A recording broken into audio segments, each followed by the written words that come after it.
Hello everyone. Daily current affairs में 21 जुलाई का current affairs देख लेते हैं। सबसे पहले इम्पोर्टेंट आर्टिकल्स जो हैं उन्हें हम देखेंगे और पीडीएफ मटेरियल आपको हमारे टेलीग्राम चैनल पर मिल जाएगा। तो आप टेलीग्राम चैनल पर हमारे चैनल को ज्वाइन करिए और वहां से पीडीएफ आप इसे ले सकते हैं। और यूट्यूब चैनल को लाइक करिए और सब्सक्राइब करिए।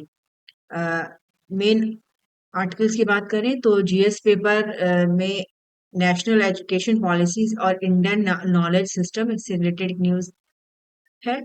और इंडिया का रोल कैसा हो सकता है एआई गवर्नेंस में। फिर इसके अलावा टेम्पल फंड को लेके कंट्रोवर्सी हुई है तमिलनाडु में। जापान की अगर बात करें तो वहां के जो प्राइम मिनिस्टर है उन्होंने अपना मेजोरिटी लॉस कर दिया है अपर हाउस में। और कर्नाटका में एक एसआईटी का फॉर्मेशन हुआ है, वहां पे बरियर्स पाए गए हैं उसको लेके। और इसके अलावा क्वाइन डीसीएक्स में सिक्योरिटी ब्रीच, ये एक क्रिप्टो करेंसी से रिलेटेड न्यूज है।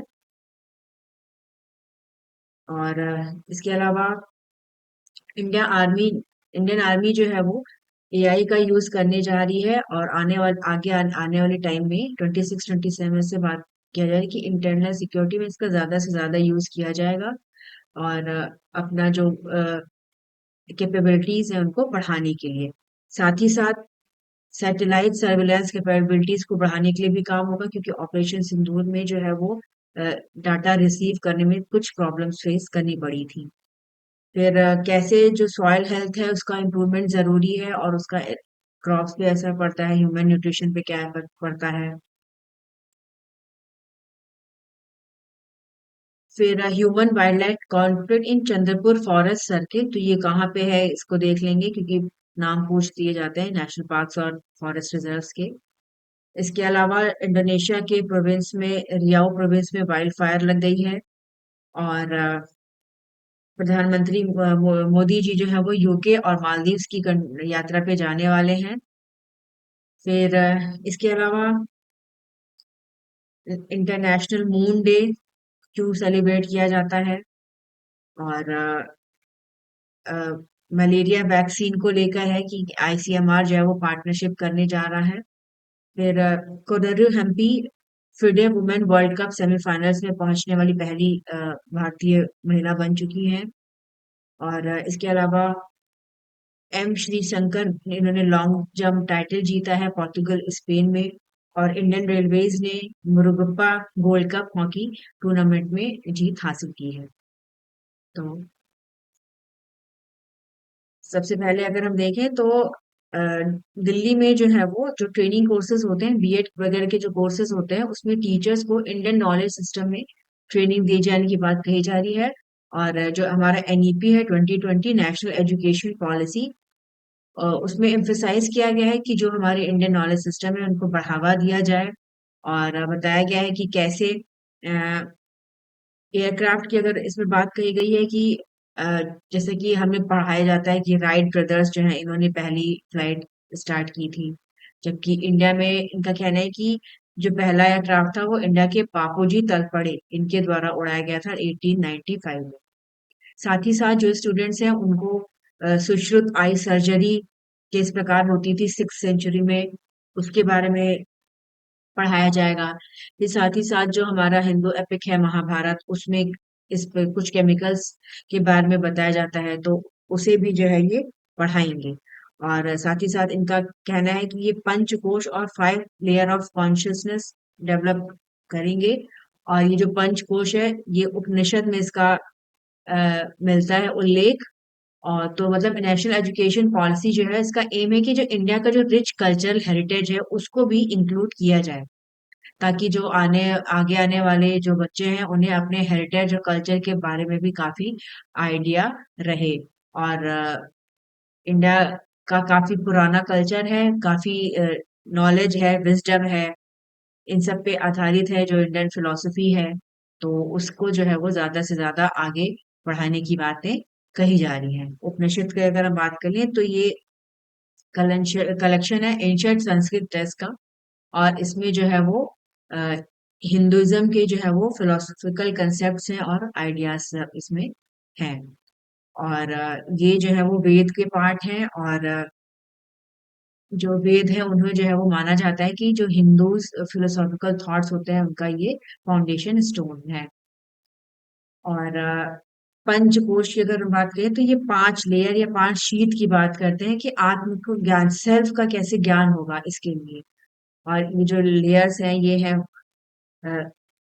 फूड शीट है, वाइटल एनर्जी शीट है, इस तरह की मतलब प्राणायामय कोश, मनोमय कोश है, मतलब मेंटल शीट है। तो इनको जब हम सारे को अचीव कर लेते हैं तब हमें आत्मज्ञान मिलता है। तो ये जो एनईपी 2020 है, इसमें है कि हम अपने इंडियन नॉलेज सिस्टम को भी, ट्रेडिशनल सिस्टम को जो है वो आगे लेके आए।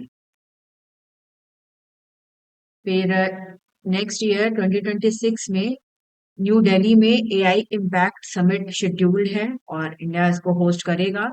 तो बताया गया है कि कैसे इंडिया एक मेजर रोल प्ले कर सकता है एआई के गवर्नेंस में आगे आने वाले टाइम में। पेरिस में एआई की समिट हुई थी 2025 में फरवरी, और वहां पे जो नेशंस में बातचीत चल रही थी कि ऑल ओवर वर्ल्ड गवर्नेंस कैसा हो, लेकिन कोई कंसेंसस नहीं बन पाया। और यूके और यूएस ने जो है वो अपना जो फाइनल टेक्स्ट था उसे विड्रॉ कर लिया, और चाइना ने उसको वेलकम किया था। तो क्या क्या जो एआई की गवर्नेंस से रिलेटेड जो चैलेंजेस हैं उनको देखना है।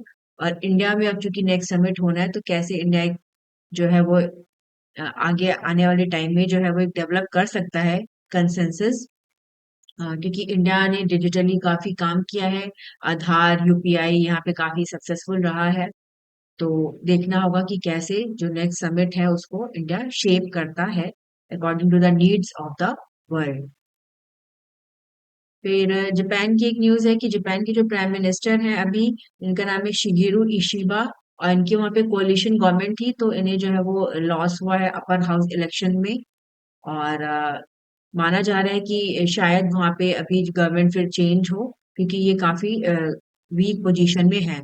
अगर हम जापान की बात कर लें तो वहां का जो पार्लियामेंट है उसको डैट कहा जाता है, upper house, upper chamber of Japan, और लोअर चैम्बर, तो इनको डाइट कहा जाता है। और जो प्रधानमंत्री होते हैं वहां पे मेजॉरिटी जो पार्टी होती है जिसकी सबसे ज्यादा संख्या रहती है जैसे इंडिया में, उन्हीं के जो टॉप लीडर होते हैं उन्हें प्राइम मिनिस्टर बनाया जाता है। फिर कर्नाटका गवर्नमेंट ने एसआईटी फॉर्म किया है, स्पेशल इन्वेस्टिगेशन टीम। और ये वहां पे एक जगह है जिसका नाम है धर्मास्थला, जहाँ पे सीक्रेट बैरियर्स पाए गए हैं। तो ये चेक करेंगे कि कहाँ से कैसे जो है ये, जैसे बताया जा रहा है कि बहुत सारे लोगों को टॉर्चर करके और उनको जो है वो बरी कर दिया गया है, और ये काफी पुराना केस है, 5 दशकों से ये केस जो है वो इसको लेके विवाद चल रहा है। तो वहां की अभी गवर्नमेंट ने कहा है कि अब इनमें जांच कराया जाएगा। और ये जो जगह है धर्मस्थला, यहाँ पे मंजूनाथ टेम्पल है जो कि अपने यूनिक सिस्टम ऑफ जस्टिस और चैरिटी के लिए जाना जाता है। और प्रतिवर्ष हजारों की संख्या में यहाँ पे लोग जाते हैं। और सीआरपीएफ जो है वो एक क्रूशियल रोल प्ले करता है वहाँ पे सिक्योरिटी को देखने का।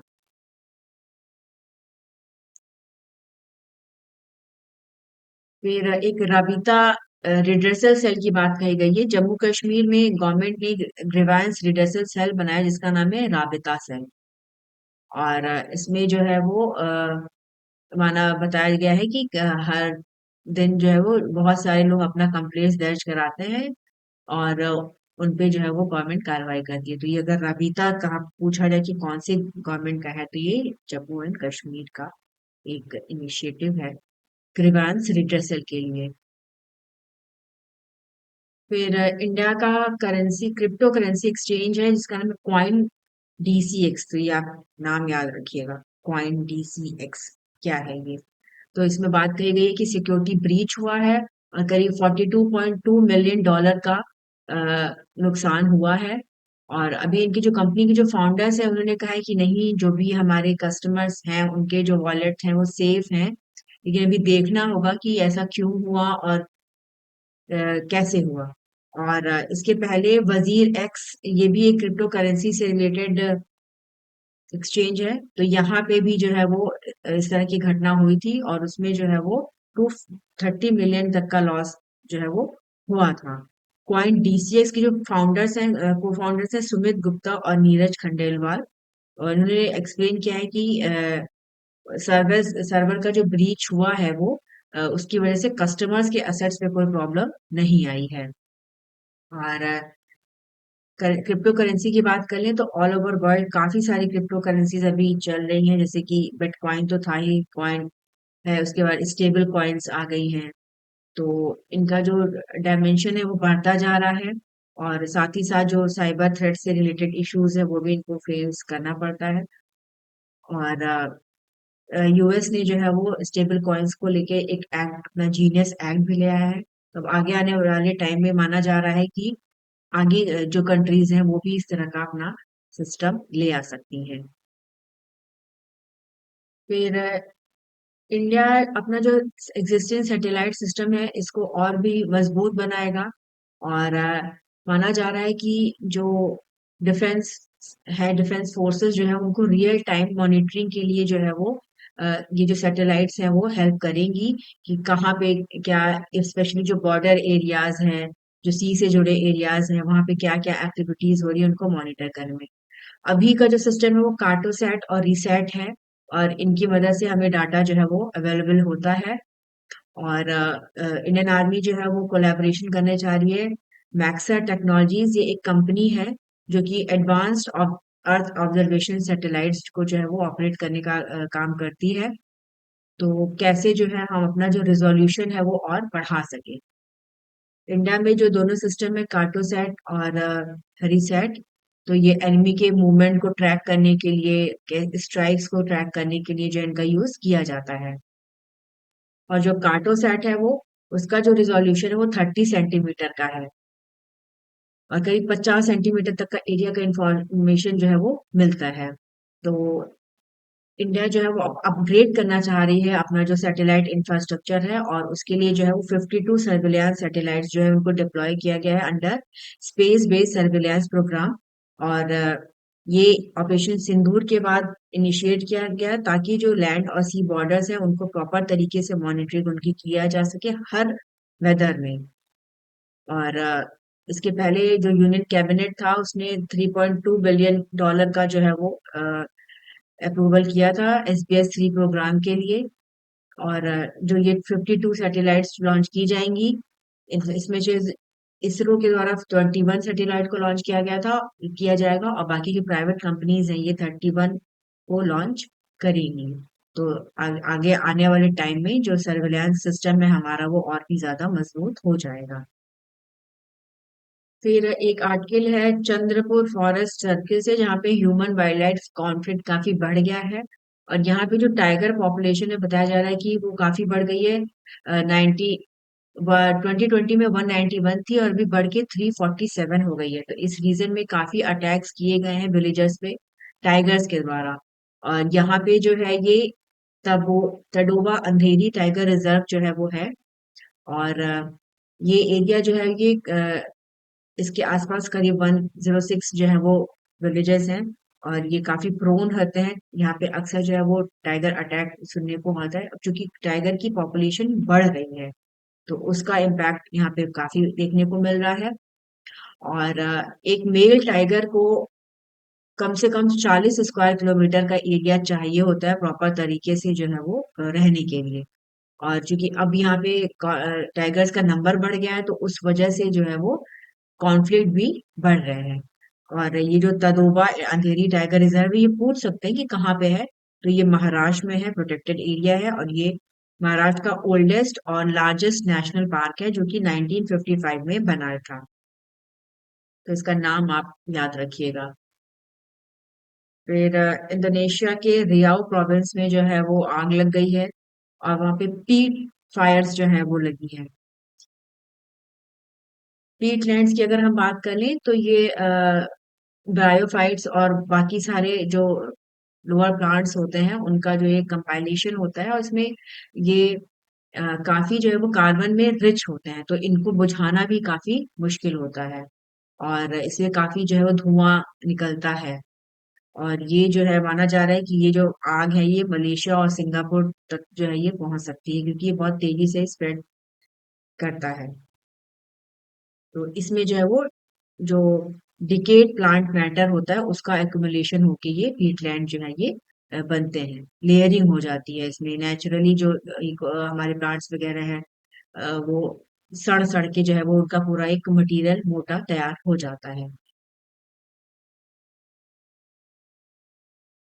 प्रधानमंत्री मोदी जी जो है वो यूके और मालदीव्स की यात्रा पे जाने वाले हैं 23 से 26 जुलाई के बीच में।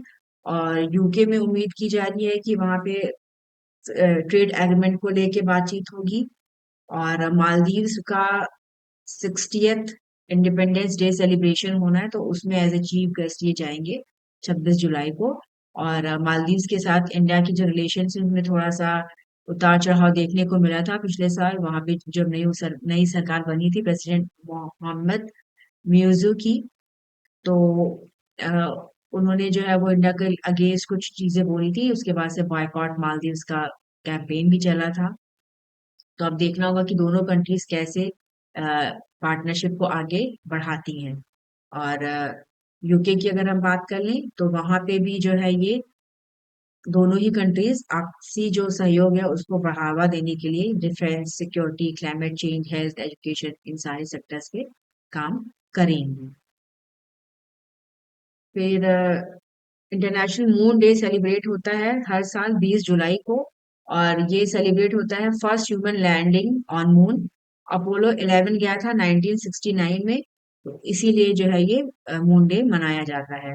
और सबसे पहले नील आर्मस्ट्रॉन्ग उन्होंने अपना पहला कदम रखा था, चंद्रमा पे पहुंचने वाले वो पहले व्यक्ति बन गए थे। तो इसीलिए 20 जुलाई को इंटरनेशनल मून डे सेलिब्रेट होता है। फिर आईसीएमआर और जो मलेरिया वैक्सीन एड फैल्सीवैक्स है, इनके बीच जो है वो पार्टनरशिप कराने जा रहे हैं ताकि जो ये वैक्सीन है ज्यादा से ज्यादा यूज में आ सके। एड फैल्सीवैक्स की बात करें तो एक रिकॉम्बिनेंट वैक्सीन है, और ये जीन्स का यूज करके जो है वो इम्यून रिस्पॉन्स को देखेगी। और मलेरिया की अगर हम बात कर लिए तो ये एक पैरासिटिक इन्फेक्शन है जो कि मॉस्किटोज के द्वारा फैलता है। इसके कई सारे स्ट्रेन्स होते हैं, जिनमें कि Plasmodium falciparum, Plasmodium vivax, Plasmodium malariae, Plasmodium oval, ये सारी जो है इनके वैरायटीज हैं। फिर